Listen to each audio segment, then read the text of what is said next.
Hi guys, welcome back. Anyone that's new, welcome. Right, I said the other day I was going to be turning some little birdhouses, and that's what I'm doing at the moment. So it's not going to be a long video, just thought you might be interested. It's Christmas time, so I'm getting all the Christmas decks ready. I'm going to be turning some of these as well. I don't know whether anyone see Axminster's one the other day, last week. Jason done some of these little ones. And I'm going to be doing some of these as well. See, I watched a bloke do them about a year ago. I mean, there's nothing you could turn that someone else hasn't turned already. But yeah, I watched someone do them and I quite liked them, so I'm doing some of these. These are all for an outside tree that I'm going to be putting up, and I want to just cover it in all these decks. Now, I've already drilled a lot of wood here. I've got one here left to drill to show you, because you basically put your holes through, drill all your holes through it. I'll show you how to do that. And I've made up all the finials ready for it. You need two. You need one for the top and one for the bottom. I've just done various different sorts of finials here. And then you make something to go inside it. You don't have to. I mean, you could put anything. Put a little crystal, little marble, put anything in there. On this one I've got... Oh, let me just pop that back over there. On this one I've got over here, I've just put a little... Just made a little Christmas tree to stick inside it. That was all. So, hung it on a little bit of wire. Sprayed the inside, just airbrush. I'll just do it with the airbrush. Spray the inside first with some colour. And then turn it. I haven't finished these. I'm going to do some spray. I'm going to colour some of them. Do them all different colours. And they're just going to hang on a tree. I've got an outside tree going up. And that's why I want all these little bird houses as well. So that's what I'm going to be turning at the moment. So I'm going to mount one on the lathe and get going with that. And I'll just use a variety of different little tools. I'll do some carbide tools, some other tools, and we'll see how we get on. All right. Okay, that's just about. I go with what. Mount that up. Now that, yes, you can see that's well offset. I just go with it. I just do whatever it comes out as is what it comes out as. I don't over worry it. Right, okay, so with this, right, it's only a small turning, so I'm not wearing my mask at the moment, but I might put my mask on. I'm going to see how I go. Actually, I probably will put my mask on, I think. I'd rather turn with a mask on than not. Just in case some of these bits are all over the place. If that flies off and hits you in the face, I don't want to spoil my beauty, do I? Really, let's face it. Right. Okay, so this one I'm going to start. We're using a variety of tools. I'm going to start on this one. I'm going to start with the carbide. Be using the detail one and the 9mm round. Is what I'm going to start with. So just turn it on. Right, gonna get the roof going first.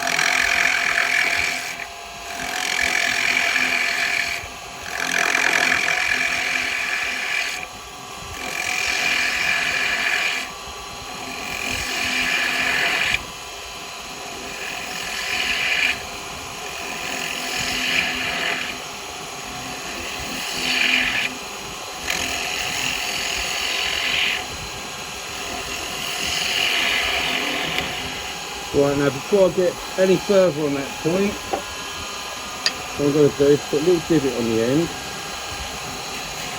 because I put a little brass screw eye in there, so I just use a little drill like this, and I just do it by hand. Now this is I'm turning, and it's really hard, so it takes a little bit of time to get this to go in, but just go slowly with it.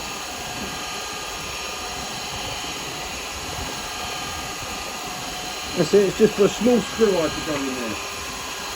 Right, now what I want to do is start the tool to come in and just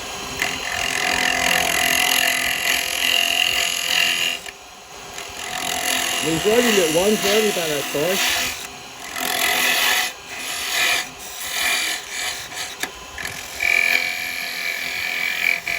Right, there we go.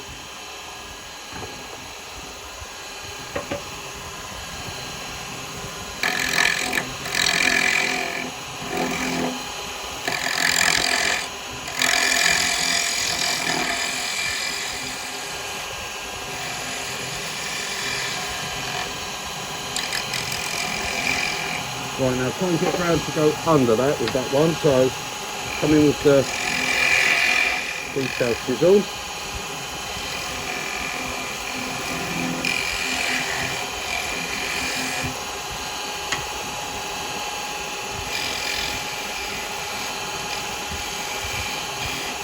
Get in there.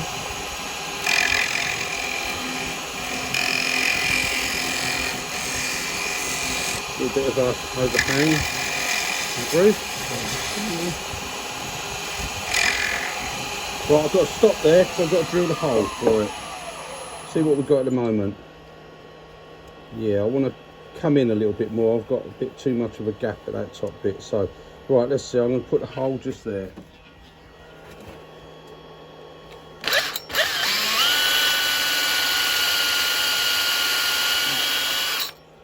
So I do a little 6mm hole. I'm not putting any little peg or nothing. It's not for that.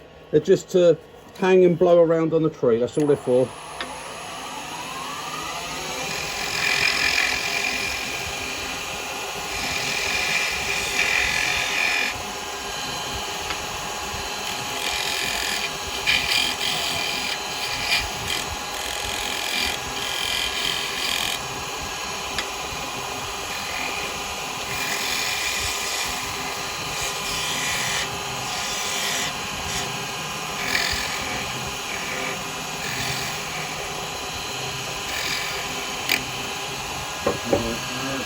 Cool.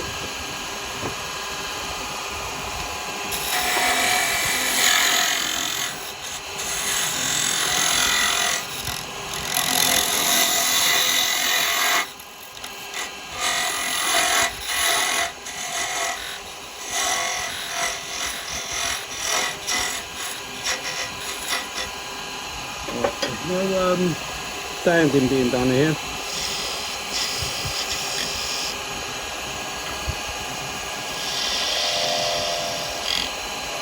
So just get that right down there. That's it, and I can just do a little bit there. That's it. Right. That should do. What I'm doing here, I'm putting a little bit of wax, my own wax.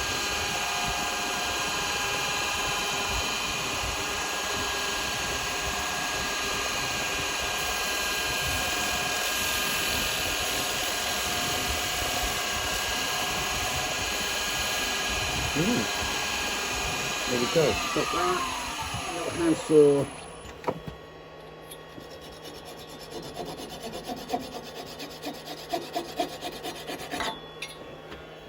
Right, and there we go, guys. So they're what I'm turning. Just tiny little. There's no point trying to hollow these out or do anything like that. These are just going to be hanging on the tree. Okay. I don't worry about finishing that off too much. It's just, if I do need to, I'll just give a little rub, a little bit of sandpaper. That's it, nice and smooth. And that's it. That's all I'm turning. These, and I've got loads of them to do. So what I'm going to do is just chuck another one on quickly, and we'll get another one going.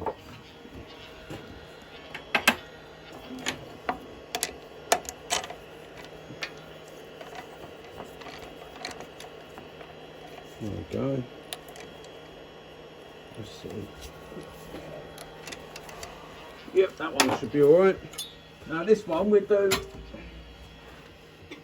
Yep, keep the parting tool. Take that one out of the way. Keep that one there.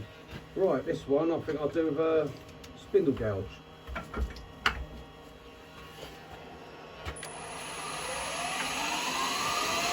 Right, so exactly the same as I've done with the 9mm.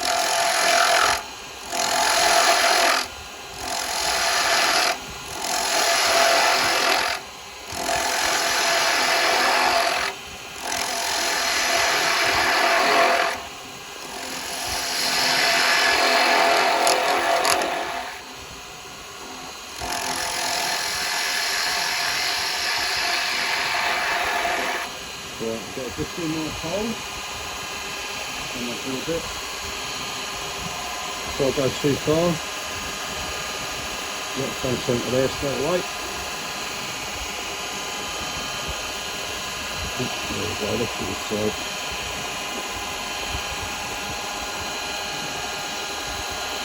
There we go. It's done. The main thing, whether you're using the carbide or the spindle gouge or whatever, is just make sure the cuts are clean enough. I don't want to have to do no sanding on these.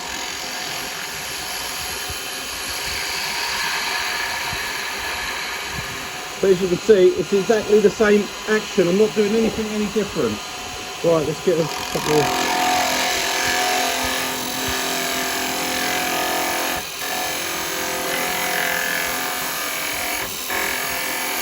Oh, I was going in slow. I was just going to say that might pop out the chucks, and it has. So I'll pop it back in. It's only just holding on here, and I don't really want to have to put tenons on or anything like that. So that's all right. It's going to be slightly off centre now, so never mind. We'll go with it. I don't mind that. There we go. Right, another small one. Just go in a couple of times to give myself a bit of room for when I come down to the bottom.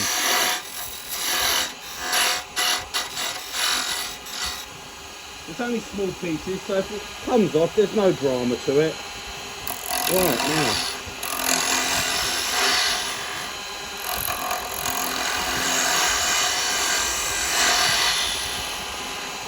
Again, just make sure you ride the bevel as you come round.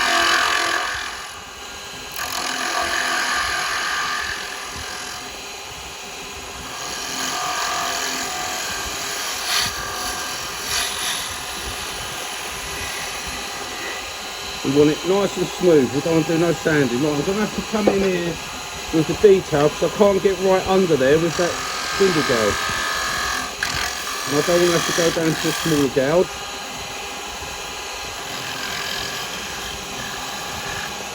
There we go.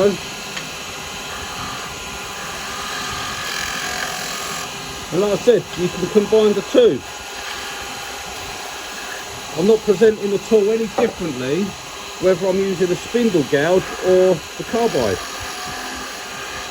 The tool's being presented the same way.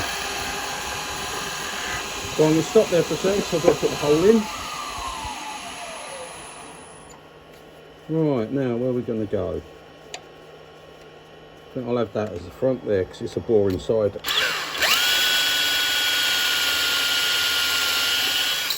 A little hole.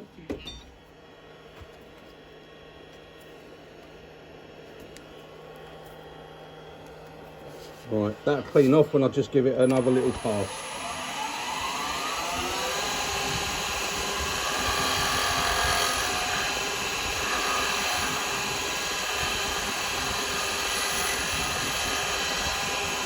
Got a little line there, look.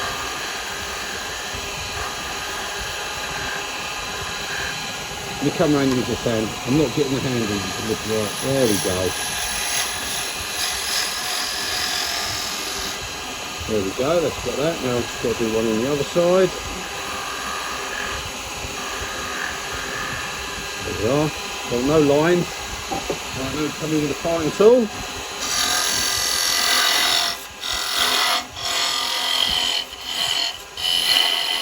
Myself that little bit of space.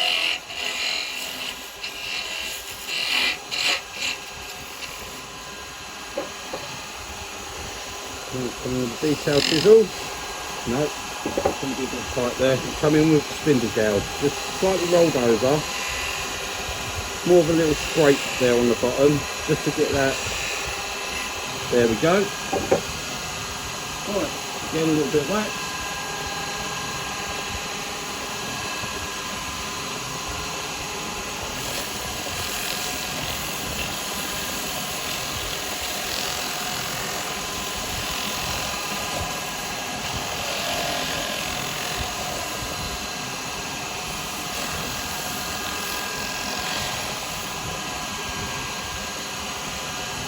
Put the tool.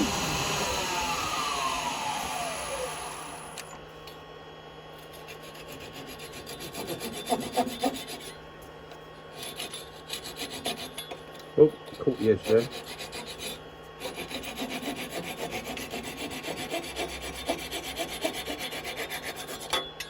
There we go. That's it. again, I'll just a little bit of sandpaper and just give it a little rub. That's it. And even put a little bit of wax on the bottom of that, and there you go. All blends in with the grain. Pop that off of there. That's it. And there we go. There's another one. Okay, so we've got our first one, which we did with carbide, and this we've done with spindle gouge. And as you can see, there's no difference in the finish. Clean cut on both. Okay. And all you're doing is using the tools in the same way. So right, we'll I would like to turn that one, but that's going to be a bit tight to the chuck. I'll do those between centres, them. I don't put them on a chuck. Right, so let's get another one on here. That's a bit of a funny shape at the bottom, but we'll tighten it up nicely. That should be all right. Yep. Right, okay, we'll go again and we'll do again. I'm going to go back to the 9mm to start this one.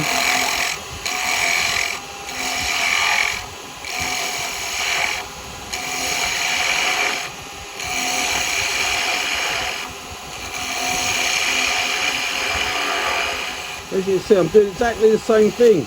I'm just picking up the cut, coming in, tools rolled over so I get that lovely smooth finish. And you can see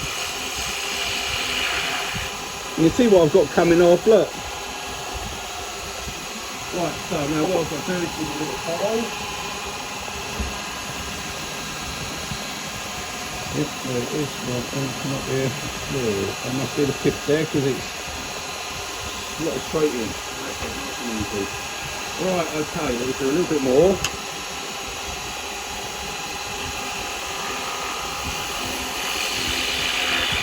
Just keep your thumb behind the chisel because this is where you've got that danger of it wanting to skip back on you.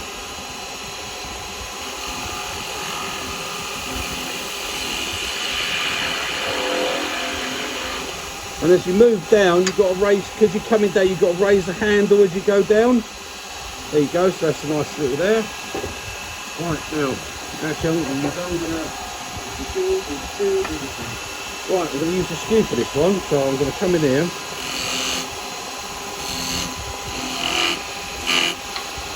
And about there. That's going to give me a nice clean cut on that. Right, I'm going to use the parting tool at first to get down to the size I want.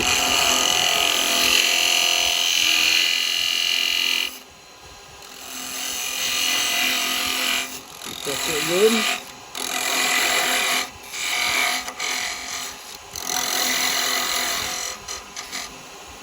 Right. Now with a skew, we just come with the point, the bottom point. Just bring it round. Actually, I'm a bit low. I'll bring my tool rest up, so I like it a bit higher when I'm skewing.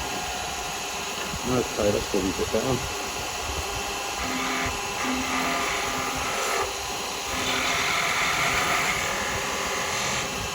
Okay.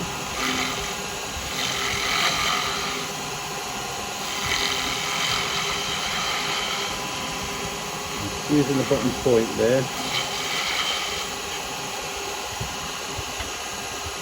A little bit, right.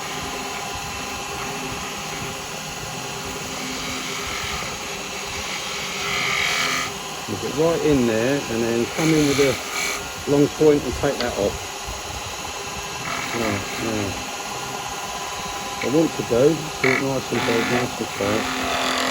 I want to come down here and get a nice cut. Right, that bevel, trying to get that, that's gone there. Right, and then around this side, ride that bevel.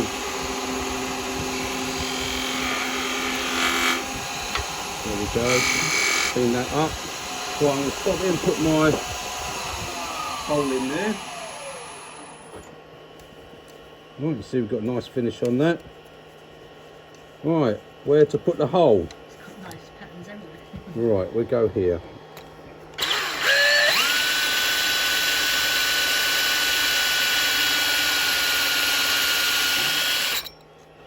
That's a bit cleaner there. I went a bit slow with that before pushing in, so it's a nice clean finish on that, which saves me having to do any clean-ups around there. So I'm going to come in now and go off on that bottom. Right, okay. So, long point.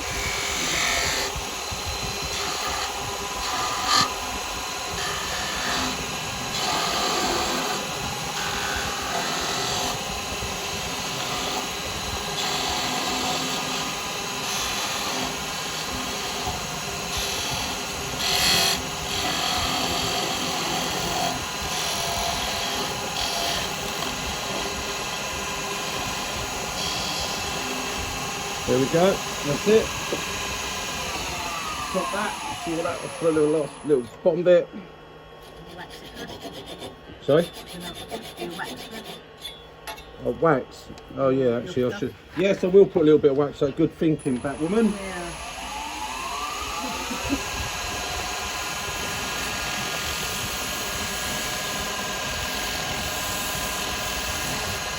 It's a little bit loose now, so I've got to be careful.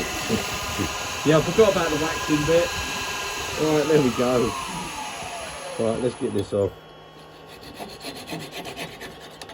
There we go. Got the sandpaper.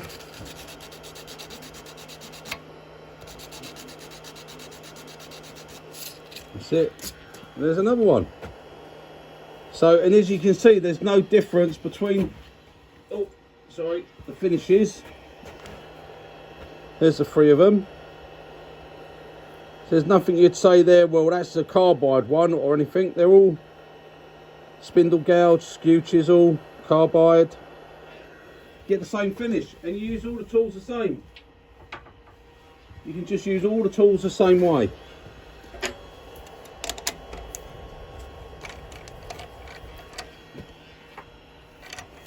Right, so I'm going to carry on with them. I'm going to stop at that on this one, because what I'm going to do is bring you back on the next one, and I'll do one of the other Christmas ornaments.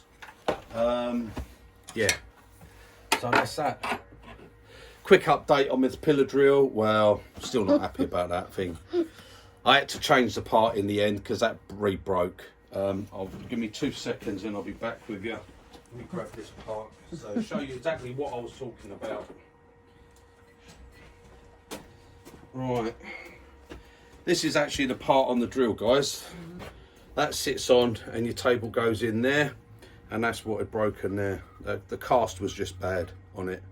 I welded it, it held for a few days, but there was just too much on it, and it didn't help welding cast anyway, so, but it got me through what I wanted to do, but I had to change the part. But again, when you get the part, because I told you they sent me the 2 parts, I worked out why now, because when you replace this part and you put this on, there's a locating pin that goes through there, which locks this up at 90 degrees. And you take that out if you want to tilt the table after you've loosened the nut that you don't get a spanner for, and they don't know the size of the nut. So of course, when I've got the new part, I thought, brilliant, right, unbolted this one, took this off, put the new part up, holes don't line up. So now I've got to know why they sent me the other bit as well. I haven't used it, I've not put the pin in, I'm not going to be moving it, it doesn't matter to me, I've just locked it right up. Because to do that, you've got to take everything off. You've got to take the top off, and it's not a small drill, it's the big one. I couldn't be bothered with all that has taken it, getting someone to help me lift it off and take it all apart, to put that bit on, to put this bit on. But what I've done now on the new one I've put on there, I've actually drilled a hole that goes right through here, through the table bit, right through, and I've put a bolt in there, and I've bolted it up as well, so that's never going to move now, so that's solved that problem. But it's just, it's a bad idea really, the way to do it. It's got a big table on it. I mean, Lisa might swing you around and you might see it over there.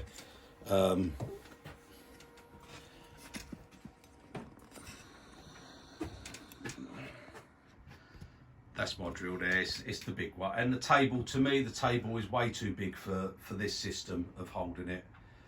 But also I've got, if you stay on there, I must say with this, there's play on here on the arm, so when you come down and you drill, it gives a little notches. When it goes back, it notches back, so there's a bit of play on that.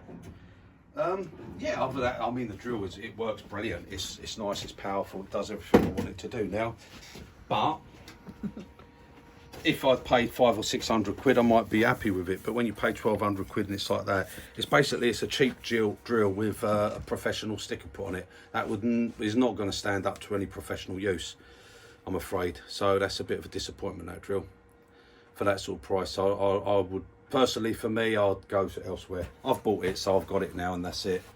I'll make it good. I'll do my own bits to it to make it good. But anyway, guys, that was the update on the pillar drill.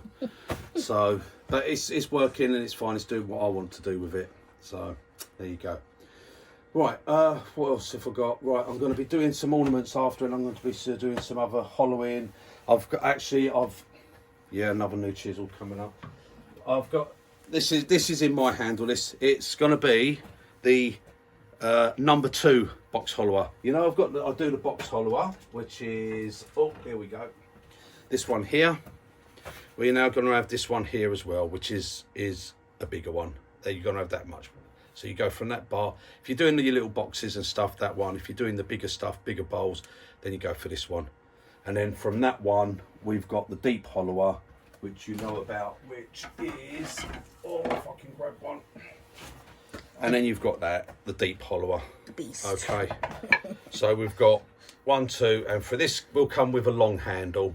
Okay, I've just got it in my short handle because that's what I wanted to put it in. So yeah, you'll get those 3 sizes of tools now. So we've got the SEH one. No, we haven't. This isn't box an follower. SEH. Sorry, let me rewind. There. Right, so you've got the box hollower, number 1 box hollower, number 2 box hollower, and then we've got the deep hollower. They all have a 9mm round cutter, okay, which you've seen the work this can do. So that's coming out, guys. That's going to be on the website this week. I'm putting that on there later today. That'll go on there. So and I'm going to be using that when I do some of the demonstrating on that and do the hollowing. Although I still say basically the best hollowing tools is the SEH ones that I do. The SEH 1, 2 and 3. They're fantastic. They don't grab, you don't get no catching. They're brilliant. The little 6mm one, that's all right. As I said, that's coming. I'm just waiting on some bits of materials, really. It's a nightmare getting the stuff at the moment. So I was hoping to have that out sort of now towards the end of, but I've got a feeling that's going to be after Christmas, really, before I get that one out. Just limited on stock. But if you do want one, drop me an email and I'll let you know what I've got and if I can get one out for you and get one made up for you. But I'm not putting them on the website at the moment because I haven't got enough of the stock to be able to put enough out there, and I don't want to let people down. I don't want people thinking they can buy them for Christmas and then they're not going to get them. So if you drop me an email, if you want one of the hollowers, you know the one, it's this one that comes with the 6mm and the ultimate hollower, the 6mm and the 8mm cutter. Okay, if you well, it won't be in this handle, it'll be in a standard handle. And if you want one, drop me an email and I'll let you know if I can get one made up for you. Okay, that's it for this video, and I'll join you on the next one and we'll do some Christmas ornaments and we'll do some hollowing. See you later. Toodle pip. Bye, guys.